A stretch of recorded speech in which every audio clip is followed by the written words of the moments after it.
जिल्हा त्याची परिषद निवडणूक आहे काय आम्हाला कळत नाही तर तरी पण काय परिस्थिती परिस्थिती काय आहे? नेता सोडून दुसरीकडे येतोय काय? कोण नेता आपला हा? नेता कोण आहे आपला गणेश पाटील गणेश पाटील गटातले इतर आम्हाला गावात गट बीट काय माहित नाही आम्हाला फक्त दादा सांगते. नमस्कार श्रोते हो, मी सुधाकर कवडे आणि आपण पाहत आहात परफेक्ट न्यूज. सध्या सोलापूर जिल्ह्यामध्ये जिल्हा परिषद निवडणुकांची रणधुमाळी जोरात सुरू झालेली आहे. गावगाड्यातल्या प्रत्येक पारापारावरती चौकाचौकामध्ये जिल्हा परिषद आणि पंचायत समितीच्या निवडणुकांच्या चर्चा आता रंगू लागलेल्या आहेत. या निवडणुकीमध्ये पंढरपूर तालुक्यातील महत्त्वाचा घटक मानला जाणारा भोसे जिल्हा परिषद गट आणि त्या गटामधील प्रमुख गाव भोसे या ठिकाणी मी आज आलेलो आहे. या ठिकाणी जिल्हा परिषदेच्या निवडणुकांची नेमकी काय परिस्थिती आहे, या परिसरामध्ये जनतेचा कौल कुणाच्या बाजूने राहणार आहे, या संदर्भात आपण काही मतदारांशी चर्चा करणार आहोत. प्रत्यक्ष भोसे या ठिकाणावरील मतदारांशी आपण चर्चा करूया. भोसे हे गाव जिल्हा परिषदेच्या निवडणुकीच्या दृष्टिकोनातून अतिशय महत्त्वाचं मानलं जातं. जिल्हा परिषदेच्या पंचायत राज व्यवस्थेतील ग्रामपंचायत सदस्यापासून जिल्हा परिषदेच्या अध्यक्षापर्यंतच्या सर्व पदांची उपभोक्ता घेतलेलं हे गाव आहे. ग्रामपंचायत सदस्यापासून जिल्हा परिषदेच्या अध्यक्षपदापर्यंत मान मिळवणारं भोसे हे सोलापूर जिल्ह्यातील एकमेव गाव असावं आणि त्या गावामधून आज या निवडणुकीच्या संदर्भानं आपण काही मतदार आहेत माझ्यासमोर, त्यांच्याशी चर्चा करतोय. नमस्कार. नमस्कार. काय नाव आपलं? बाळासाहेब तुकाराम गावडे. सोलापूर जिल्ह्यामध्ये जिल्हा परिषदेच्या ज्या निवडणुका चालू आहेत त्याची काय परिस्थिती नेमकी आज?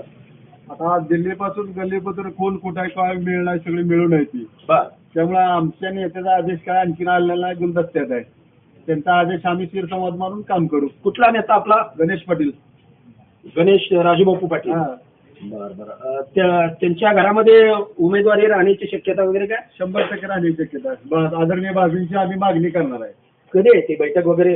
बैठक वगैरे काही निरोप नाही आणखी. जरी त्यांनी नाही मागणी केली तर मग आम्ही वेगळा विचार करू. त्यांनी उभाच राहायचं नसलं तर मग आम्ही वेगळा विचार करू.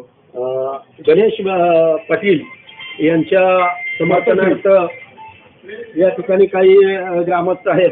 आपण आणखी काही ग्रामस्थ या ठिकाणी बसले ते जाणून घेऊ. काय नाव आपलं? राजेश पुरती. काय जिल्हा परिषदेच्या निवडणुकीची परिस्थिती गावातली?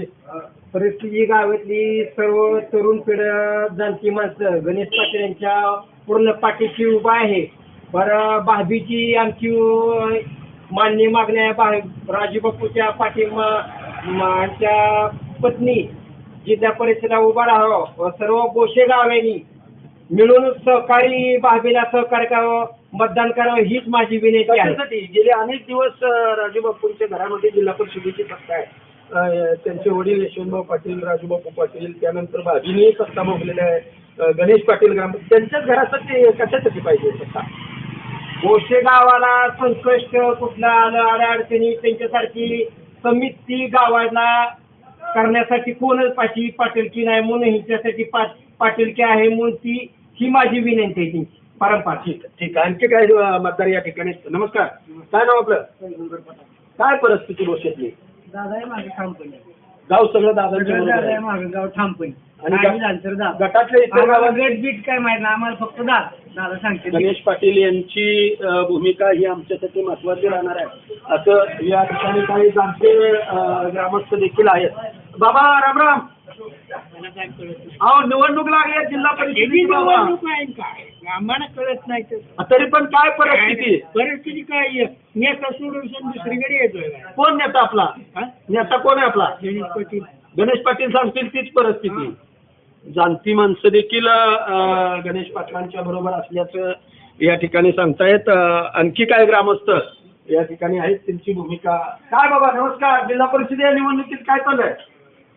आता सध्या गावात गणेश पाटील काय करतील की त्यात सगळ्या गावाचं म्हणणं आहे. सगळ्यात गणेश पाटलांनी काय लोकांच्यावर जादू केले? आणि भाजी उभा राहणार की ठाम मत आहे. नाही काय गणेश पाटलांनी काय जादू केले लोकांवर? पाटील घराणा हा एकमेव सगळ्या गोरगरिबाला सांभाळणारा माणसं आहे आणि ठाम मतांना भाजीवर राहणार सगळ्याचं मत पोशातलं 50. गणेश पाटलांचंच बऱ्यापैकी या ठिकाणी समर्थन करताना काही लोक देखील या ठिकाणी तरुण मतदार आहेत काही ठिकाणी. या निवडणुकामध्ये खरं तर तरुणांची भूमिका देखील तितकीच महत्वाची मानली जाते. काय नमस्कार, काय नाव आपलं? गाव इथलाच प्रॉपर. काय जिल्हा परिषद या निवडणुकीची परिस्थिती? बरं, गणेश दादानं तरुणांच्या मनावर इतकं नेमकं काय केलं? त्यांच्या पाटील कुटुंबाचं उपकार आहे सगळ्या गावात. नाही, उपकार मध्ये नेमकं काय केलं? कधी पण रात्री फोन लावला, हे दवाखान्यातली कामं असलेली सगळं ते बघते. आज जिल्हा परिषदेच्या राजकारणामध्ये गेले अनेक दिवस 3-4 पिढ्यामध्ये गणेश पाटलांच्या कुटुंबातल्या व्यक्तींनी या जिल्हा परिषदेचं राजकारण केलं, तरी सुद्धा लोकांचा आतापर्यंत परिस्थिती बघितली तर गणेश पाटलांच्या नावावरतीच चर्चा होते. काय नेमकी परिस्थिती? त्यांचं काम चांगलं आहे आणि प्रामाणिकपणे बर कोणा पैसे मागं पडत नाही तिथं. बर जे काय असेल ते सरळ मार्ग असले. पंचायत राज व्यवस्थेतून गणेश पाटलांनी ग्रामपंचायतीचा आणि या परिसराचा काय विकास कामं केलेत का नेमकी? भरपूर केलेली. काय काय विकास कामं? पंढरपूरमध्ये असं गाव नाही आमच्या गावासारखं. काय नेमक्या काय योजना राबवल्या? बघा तुम्ही वड ही ती गोष्टी झाडं लावणे सगळ्या गोष्टी चांगल्या आहेत सुविधा. बाजार आज रविवारचा तुम्ही येऊन बघा, आज 5-10 शिडी येऊन इथून बाजार मिळते. बरं, ही सगळ्या गोष्टी आम्हाला पाहिजे द्यायची.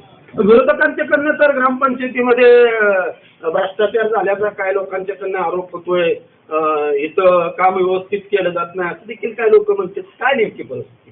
भ्रष्टाचार म्हणजे काय ते सांगायला पाहिजे ना. बरं, नुसतं भ्ष्टाचार झालाय म्हणून उपयोग नाही त्याचा. बरं, कुठं झालाय ते दावायचा ना. म्हणजे भ्रष्टाचार झालेला नाही असं आपलं नाहीच की भ्ष्टाचार. आपलं काय मत आहे नेमकं? काय परिस्थिती? परिस्थिती एकदम चांगली आहे. विरोधकांनी रस्तेही वावड्या उडवले त्या तालुक्यात. इथली एकदम परिस्थिती एक नंबर आहे. गणेश दादांनी बापूंच्या पाठीमागं एकदम एक नंबर काम केलं इथं. विरोधकांनी राजकीय हेतूने त्यांच्यावरती आरोप केले असं तुम्हाला म्हणायचं? त्यांचं कागदपत्री एक पण आरोप नाही. त्यांच्याकडे एक कागद नाही असं काही. इथं भ्रष्टाचार झालाय, ग्रामपंचायतमध्ये झालाय, गटात झालाय, ते कुठंच त्यांच्याकडे एक सुद्धा कागद नाही. बघूया आपण यांचं सुद्धा मत आहे की गणेश पाटलांच्या वरती जे आरोप होत आहेत त्यांचं प्रत्यक्ष पुरावा विरोधकांनी दिलेलं नाही. कागदावरती कुठल्याही प्रकारचा तसा ठोस पुरावा विरोधकांच्याकडे नाही. निवडणुका जवळ आलेत त्यामुळे त्यांच्यावरती अशा पद्धतीचे आरोप होते असं काही लोकांचं मत आहे. आणखी काय माणसं खरं तर आता वेळ दुपारची आहे आणि या परिस्थितीमध्ये काही लोक या ठिकाणी जाणती माणसं देखील आपल्याला काय दिसते, त्यांची भूमिका नेमकी या निवडणुकीच्या संदर्भानं काय आहे हे देखील आपल्याला जाणून घ्यायचं आहे. बघूया त्यांचं मत काय येते ते. बाबा बाबा राम राम राम राम. काय चाललंय? काय नाही, जेवण झालं का? होय. निवडणुका चालू झाल्यात जिल्हा परिषदेच्या. काय परिस्थिती गोष्टीतली? हाय ते बघू आता पुढं. आताच काय बोलायचं फायदा आहे आपला. आपण कोण उभा राहील, कोण निवडून येईल काय? येईल की का? कोणी तर येतेच घेऊ. कोणीतरी येईल, पण तुमचं काय गावातलं वातावरण कसं आहे काय? कोणाचं? कोण येईल आपलं? साहेब तुमचं कोण आहे तुमचं साहेब नेमकं? तुमचं साहेब? गणेश दादा येतात, कोणी बी आहे. बर बर बर बर. त्यांचं सुद्धा तेच मत आहे. आणखी काय मतदार आहेत बघूया त्यांचं. बाबा राम राम राम राम. काय झालं, निवांत बसलाय? निवांत. बर, काय परिस्थिती निवडणुकीची? काय म्हणून सांगा. आम्ही दादा तुम्हाला काय नेमकं वाटतं? जिल्हा परिषद तुम्ही नका त्यांना बोलू दे राव.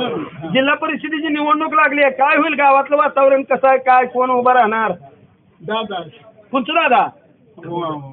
गणेश दादा. अहो काय गणेश दादा सगळं काय नेमकं गणेश दादाने केलंय गावात? केलंय ना. बर, काय काम केलंय त्यांच्या वडिलांनी? मग सगळं पंढरपुरात मतदान बर बर बर बर. आता गणेश दादा सांगतील तीच. काय तुमचं मत नेमकं? गणेश दादा सांगते की बऱ्याच लोकांशी आपण चर्चा करतोय.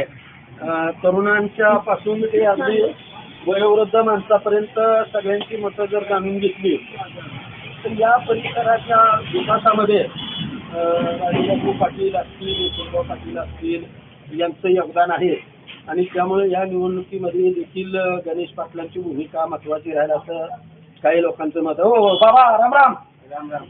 काय निवडणुकाची परिस्थिती कशी आहे? हुकमी एका एकच गणेश. बर बर बर. काय गणेश दादाचं सगळेजण नाव घेतात, काय नेमका विकास केलाय त्यांनी आता? विकास गावातला झालाय, अजून त्यांना सत्तावरती मिळायची आहे, मिळाल्यानंतर विकास होणारच आहे ना. बऱ्यापैकी लोकांची भूमिका आपण जाणून घेतली. तर या परिसरामधून गणेश दादा पाटील म्हणजे कैलासवासी राजूबापू पाटील यांचे चिरंजीव जे सांगतील तीच भूमिका मतदारांची राहील असा इथल्या जनतेचा कौल दिसतोय. आजपासून उमेदवारी अर्ज दाखल करायच्या प्रक्रियेला सुरुवात झाली आहे, परंतु आणखी या गटातून कुणीच उमेदवारी दाखल केलेली नाही. प्रत्यक्ष उमेदवार दाखल झाल्यानंतर या परिसरात आणखी आपण येणार आहोत, इथल्या मतदारांशी चर्चा करणार आहोत आणि इथल्या सगळ्या वारंवार इत्थंभूत ज्या बदल असतील, घटना असतील त्या आपणापर्यंत पोहोचवण्याचा आमचा प्रयत्न राहील. तोपर्यंत पाहत रहा परफेक्ट न्यूज.